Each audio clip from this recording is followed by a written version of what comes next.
Hello, everyone, and welcome back to another one of our bi-monthly TEPSA Presents. We are thrilled twice a month to be able to bring you different conversations that we feel are timely and have great ideas and advice for administrators, educators, parents, all kinds of people. Now, over the last couple weeks, we have heard a lot of questions here at TEPSA about T-TESS and what that looks like and how do you make that work in hybrid and virtual and fully in person. And I'm so overwhelmed and I don't even know where to begin. So we started reaching out to some people going, what are you doing? What are some ideas you have? And we landed on two people that I both really respect and admire and want to invite them on today to have a conversation about how they're making T-TESS work in the middle of a pandemic. And so I'm going to let them introduce themselves. We'll start with Dr. Penny. Kind of tell us who you are, what do you do, and where are you?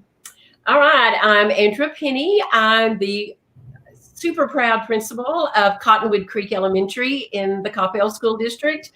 And right now, I'm like everybody else, surviving. So that's kind of the main job right now.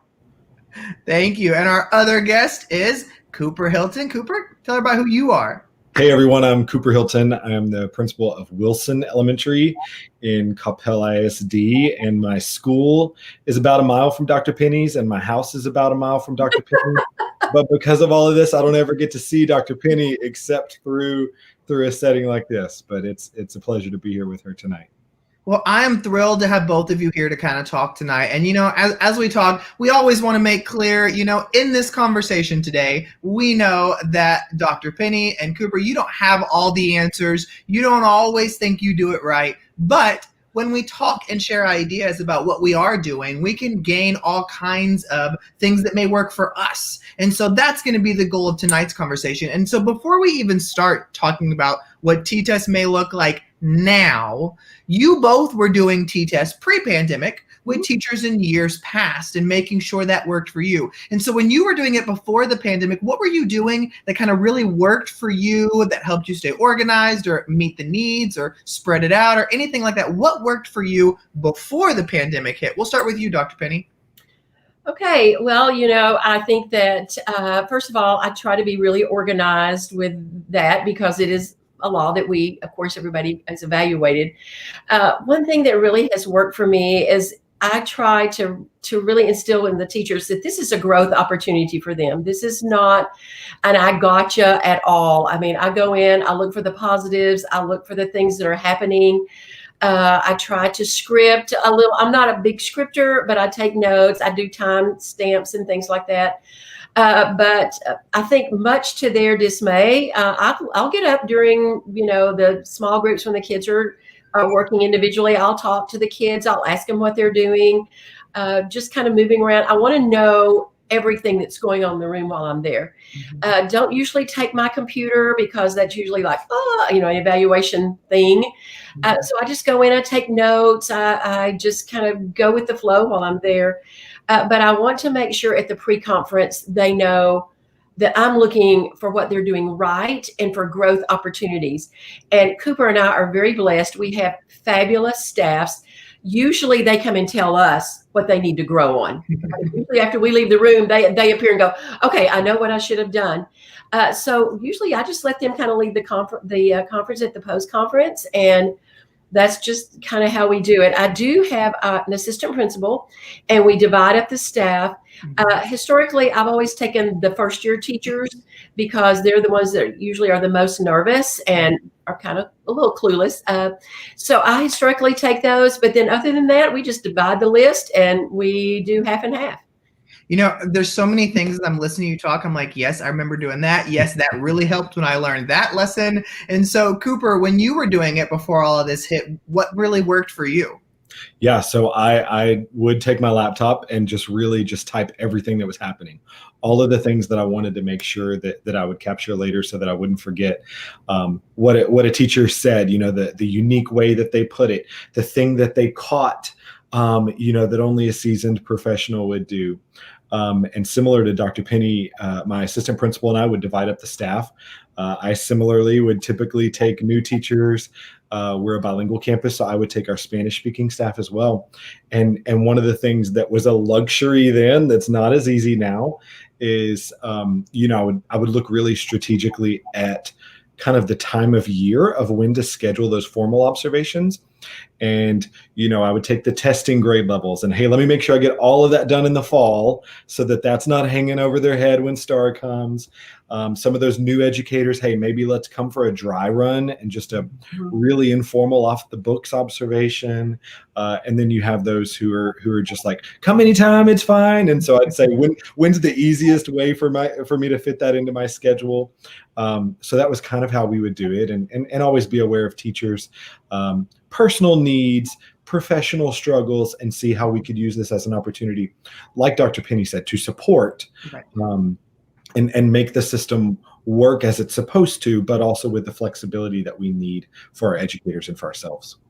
Well, and listening to both of you talk, one thing that I think about is, there's a lot on everybody's plates every year, whether you are a teacher, an instructional aide, the front desk, the principal, it doesn't matter. There's always a lot on your plate, and trying to manage I remember as a teacher being so stressed on the day I was getting observed, even though I felt confident what I was doing, I was so stressed. And as a principal, I remember being so stressed about them being stressed and like, just calm down, you're stressing me out. But when I think of now we've got a pandemic on top of everything else, and that has expanded all of our workloads. Our teachers are working more, we're working more as principals, and I wonder now, on top of all the additional work, and I know both of you still have some virtual students. Some schools and districts have gone completely back to in-person. Some are still a hybrid. There's even some that are still completely virtual or are having to do rolling back and forth because of positive tests. And so the idea of, how do I manage getting a T-TESS done without stressing them out on top of everything else that I do? I can't even imagine trying to fit all that in. And so, Dr. Penny, for you yourself, how have you been juggling continuing to do these evaluations while also understanding all the stresses your team is under, all the extra work? Like, how are you managing to get it all done? Well, I'm going to be honest with you. The thought of doing T-TESS at this time about pushed me over the edge. I thought, really, we're going to do this to these teachers when they've got so much on their plates?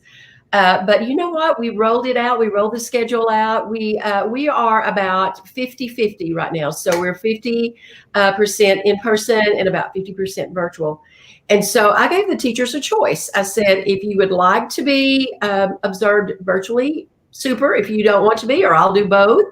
I really left it up to them. So I had one teacher who immediately said, I want you to observe me virtually. And I said, super. Now I had done walkthroughs before. And so beforehand.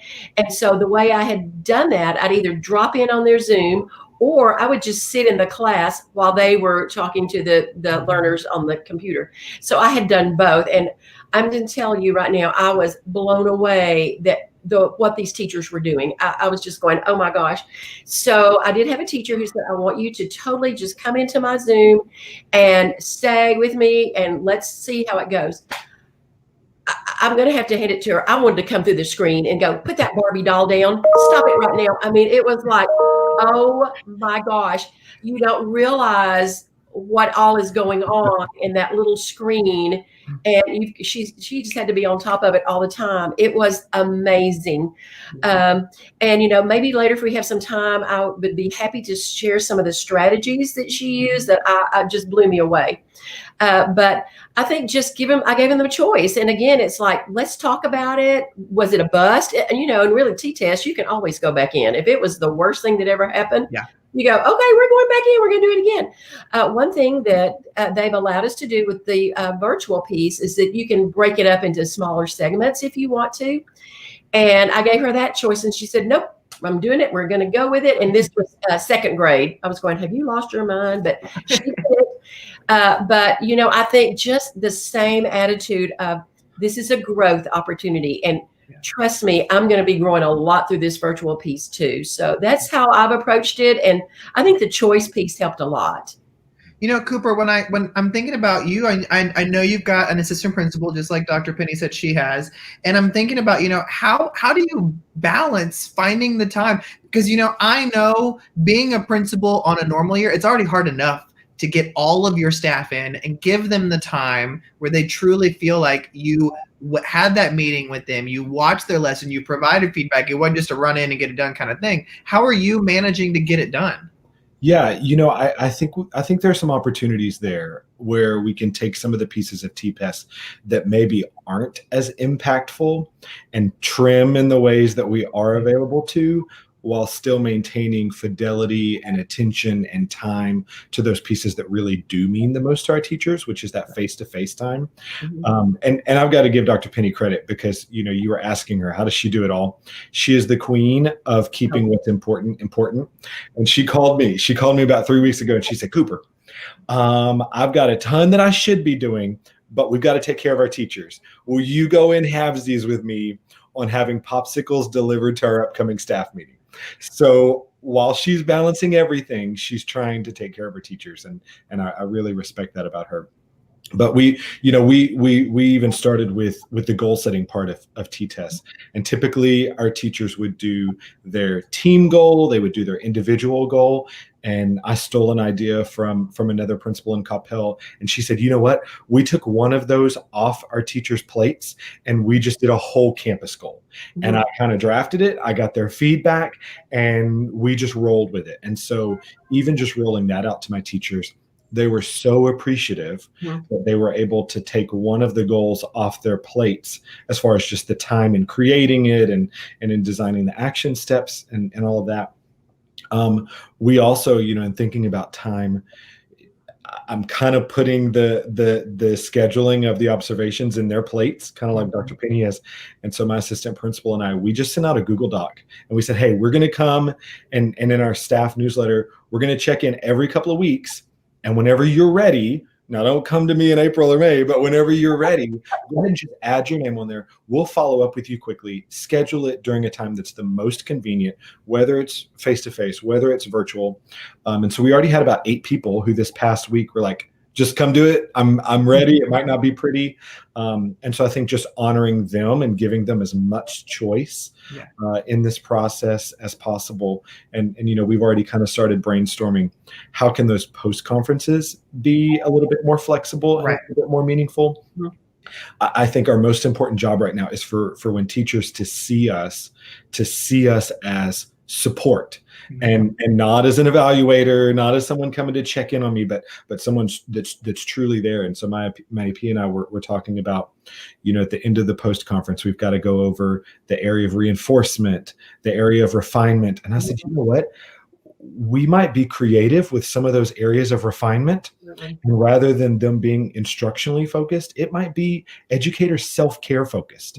And we might use that as an opportunity for, hey, we want to coach you on refining, taking care of yourself through this, and coach you on refining. How are you finding balance right now? How are you taking care of your family? And I think we could do that in a way that's kosher with the rubric. We'll make it work.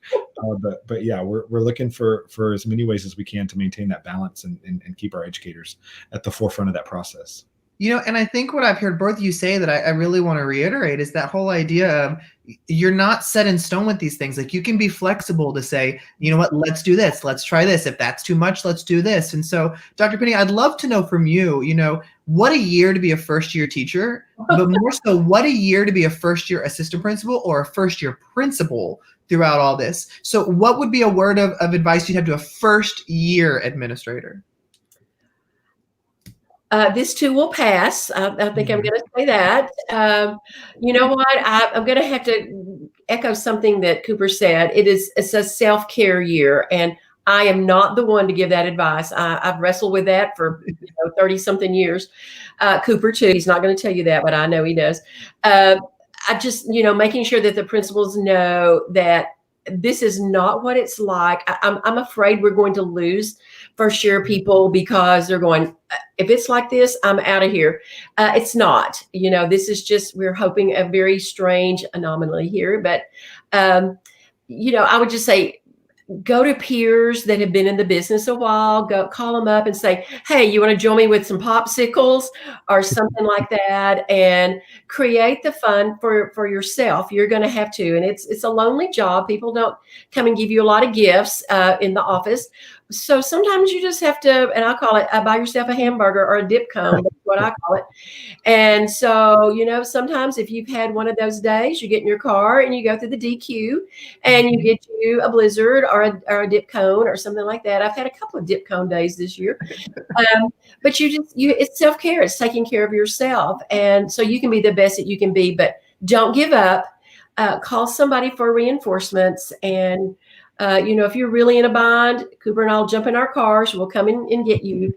But just realize it will get better. And the tone of the school depends on you, sadly. I mean, so you've got to keep that happy face and the positive attitude through everything. Would you agree with that, Cooper, pretty much? Yeah, it's so funny because literally 2 hours ago something happened, and it's something that like was kind of a check for me. I would say my word for that new principal would be authenticity, because I had a teacher, I had my bag, I had my keys, and I was walking out, and she stopped me and she had that look this afternoon. Mm. She said, do you have a minute? I was like, yes, I have a minute. She's like, oh no, but you're on your way out. I said, no, I have a minute. And so we went in, and I think the world of this teacher, and she's struggling. Mm-hmm. And she said something to me, because I was telling her, I said, unreasonable expectations are being put on you. It's reasonable for you to feel what you're feeling right now. And she said, but I just see you and I see how strong you are through all of this. And I thought, oh my gosh, I'm not really helping you by being strong right now. And I said, look, I may look like I have this together, but behind closed doors and in my AP's office and in the car on the way home and with my wife, like, I don't have this together. And so I think as a new leader, you sometimes feel that pressure to, like, I got to look like I know what I'm doing here. I got to look like, I'm the voice of reason and the calm in the storm. And that is all definitely important. But there's also a time when I think as a new leader, it's okay for you to be authentic to the struggles that you're going through, and to model the self-care and to model grit. And so that's what I would say. And it's so funny, as you asked that, I was like, oh my gosh, that was me this afternoon. So yeah, give yourself permission to, like, in a professional and appropriate way, model the struggle and model how you're persevering and modeling how you're taking care of yourself. I think there's a very great way to be vulnerable and honest, but still hold it together when you need to. Like, I think your staff, like both of you said perfectly, they need to know that you're human. And so, but they also want to see strength, and you've got it together. And so, like you said, it's walking that line of showing that I do struggle with some things, but also showing ways to take care of yourself and continually talking through that. And so I know this isn't what the topic is about tonight, but I'd love to ask this, because I know we talked a little bit before we went live, and I would just love to know, the one thing that I'm hearing everywhere is, when we're talking about evaluations, I'll tie it back into the topic. There's also this idea of, as administrators, one of our biggest jobs is cheerleading our people, is helping them see they can do it, that we believe in them, that we see all this greatness. And I feel so often right now that there are countless educators who don't feel great with what they're doing, who don't feel like they have the stamina to keep it up. And when I'm talking and working with administrators like you guys, I hear other people saying things like, I'm not sure how to keep them going. I've already used everything in the book in the first month of school because we were just trying to make it there. Now I need like all new stuff. And so I'd love to know, I heard you say that y'all both contacted each other about a popsicle thing and doing that. So I'd love to know just an idea of something you've tried or that you have planned to try that you've done to try to uplift and keep people going? Okay, I will tell you right now, I stalk the internet and steal ideas from everybody. I'm just going to put it out there. So anything that I say, somebody's going to go, that was my idea. Because we're always just looking for new morale boosters or whatever you want to call it. I think the notes, just telling people personally, I noticed that you're working really hard. I noticed that you were here late. Thank you for staying late with me and doing, the drive-through hamburger night or whatever it was. I think just having fun with them when you can is so powerful. And it doesn't have to be a treat. It could be just a goofy joke or something that everybody just made a fool of themselves, and you just kind of laugh with it and go with it. And so I think you just have to have a sense of humor through this, because if you don't, we're all going to crater, because there are some funny things that happen. Maybe they're funny to us. I don't know. Maybe they're not funny to anybody else, but have a sense of humor. But I think some ideas that, I've seen, one of the things that we did, we don't have a lot of money. Cooper will tell you, we don't, neither one of us have a lot of money in our schools, but I'm not opposed to calling somebody and asking for free stuff. I am like, we're teachers. We don't have any money, blah, blah, blah. Our PTOs have been amazing to help us just with little things. I asked them to give me a gift card to Sonnet so I could just buy the teachers drinks one day. And we just called and said, we got to have drinks for $1 now that we can't, They did. They sent me a gift card for way more than I ever asked for. We did Chick-fil-A one day. I called them and I said, hey, how much does your lemonade in the big gallons cost? And they told me, and we said, all right, if we buy your lemonade, will you donate the cups and the straws and the cute little things? They said, oh yeah. So we went over, we picked it up, we put it on a card, and we went up and down the halls going, because, you can't have food out now, so everybody can get it. And let's face it, we are foodies at our campuses. And we just went up and down the hall and said, thank you for making lemonade out of lemons, and surprised the teachers. We're really bad about just busting in the class and letting the teachers know, because I feel it's important that our learners see that we appreciate our teachers. And we can do that in the teachers lounge, but they never know what's going on. But when we can just bust in the class and say, we just want you to know, we think your teacher is the bomb. She's great, blah, blah, blah. They are loving this. And it just reinforces how much we appreciate our teachers. Yeah. So that's one thing. And I'm sure I stole that from somebody, but it was pretty effective and it was pretty inexpensive. Well, it's funny, you said we're foodies, and all I can think of is, I know, like, how do we make like potlucks work, and all those things don't work during a pandemic. And it's like people love those. It's all the support of our PTOs right now has been huge, and just the kind emails from our parents have meant more to our teachers than they ever have in the past. I'll tell you what I have made my mission this year is to try to give my teachers extra time.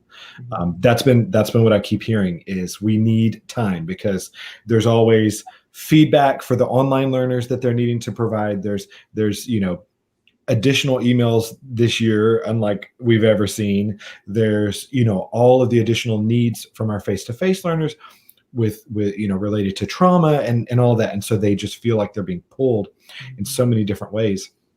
And so we've got a couple of amazing subs, and the budget that we built last year for subs and training, that's just kind of out the window. And so with some of with that pot of sub money that we've got sitting there, we've got a couple of people who I say, whether you've accepted a job because a teacher's out or not, plan to be at my school.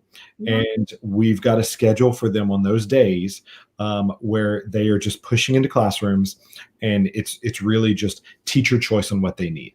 Do you need copies run? Do you need to run to the restroom? Do you need me to help work with a small group of learners? Whatever it is. And so that's been one way that we've tried to take care of teachers. On top of all the food, I learned it from Dr. Penny. On top of all the food, that's the foundation of caring for them. Everything else is just icing, Well, and I love too, Dr. Penny, what you said about don't ever be afraid to ask somebody to give you something for free, because we're all working on tight budgets right now with money that has moved in different directions than we ever anticipated. So you were so dead on too about making sure that you don't be afraid to say, this is all we have, or can you work with us? We're at a school, we're doing this, I want to pour into my teachers, because people will surprise you with all the stuff that they will bring in. I even see Lori's watch right now. She said cowboy bread. So even finding ways to like make stuff and bring it out. I love that. And so, as we close this conversation, I'd love to close with just, there's all kinds of people who will be watching this who are in different stages of grief, overwhelmed. Maybe today was a great day, so they're super excited. But we've all been through this now, this whole pandemic for a good almost 8-9 months now. And so what would be a word of advice or a word of wisdom that you would leave people with today? Dr. Penny, we'll start with you. Oh gosh, I need some thinking time. I'll go to Cooper. Cooper, go ahead. Oh my gosh, I gotta have this, a word of wisdom. I'm thinking, oh my gosh. I would just say grit, perseverance. This is 2 words. Be there. Be there for your kids. Be there for the parents. Be there for each other. We are very blessed. Cooper and I are very blessed that we have a group of elementary principals and secondary principals too, that we just love each other. And, that's tough, but we get online and go, okay, what do you think about that? We have our own little private group that we can kind of go, when we want to. Well, it was private. It was private till now. Not anymore. Everybody's going to know about it now. But, I think too, our superintendent dropped by today, and I just said, he said something to me, and I said, well, I'm going to tell you right now, we're bringing back the fun, because the first 9 weeks, there was no fun in that building. I felt like we were always going, get your mask on, pull it over this, get on the dot, sit over here, stay 6 feet. At school, our school did not look like the children thought it was, like our learners thought it was going to look like. So we're past that. We're going to still have our masks. We're going to do social distance. We're going to do that, but we're going to have to bring back the fun, because that's where the learning takes place. And so that's my challenge to myself. We've got some great ideas. I ran them by him. He had his mask on, so I couldn't see him frowning or anything like that. But I said, we're bringing it back. So get ready. It's not going to look exactly like it looked in the past, but we're bringing it back. So be ready. He said, okay. So we'll see how that goes. I love that. I would say just prioritize those personal connections, whether it's with your own family, whether it's with our kids, whether it's with your staff, because that's probably where I felt like I have had the biggest impact lately, was when I was able to carve out time for someone individually.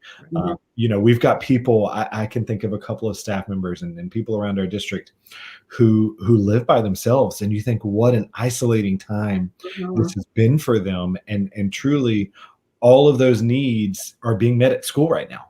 And there was one teacher who I could just tell was not herself. And my assistant principal and I just made some time to talk with her and kind of try to dig into what was going on. And the next day she came and she said, hey, that conversation yesterday, are you doing that with everybody? And I said, I would love to tell you that I am, but I'm not that good. She said, well, I was just wondering why you spent that time. And I said, I just felt like you needed it. And so then that kind of started a whole nother conversation. And so that meant a lot to me, that something that I thought was just a couple of minutes of checking in on someone was something that they continued thinking about and felt a real connection with. So that would be my advice. Whether it's in your personal or professional life, just spend time on those individual connections. And that's going to have a way bigger impact than some of this work that we're doing with T-TESS. I want to check all the boxes with T-TESS. I want to make sure that our educators are growing. But right now I want them to be supported, and I want them to feel a connection and a belonging with our school community. I think all of that advice is such good advice. And I saw that somebody watching on Periscope said that their advice would be to forgive yourself. And I think that is equally that whole idea of grace, the whole idea, like y'all said, of connection, of making sure people are seen. Like all of that isn't just important for our teams, but it's important for us too. And so I think that's great advice to remember, that when you do pour into others, you get it back. And so when this gets overwhelming, when this gets stressful and like, can you do it? That's when you need to pour into others, because it'll come back and fill your cup as well. Well, you both are doing such fantastic work. And like I said at the top of the show, I was really excited to talk to y'all about T-TESS and just principling in general. So thank you both from everybody here at TEPSA for being our guests today on this TEPSA Presents. And we hope everybody watching has enjoyed this conversation. Join us again in 2 weeks for a brand new episode, and let anybody here at TEPSA know if there's anything we can do for y'all.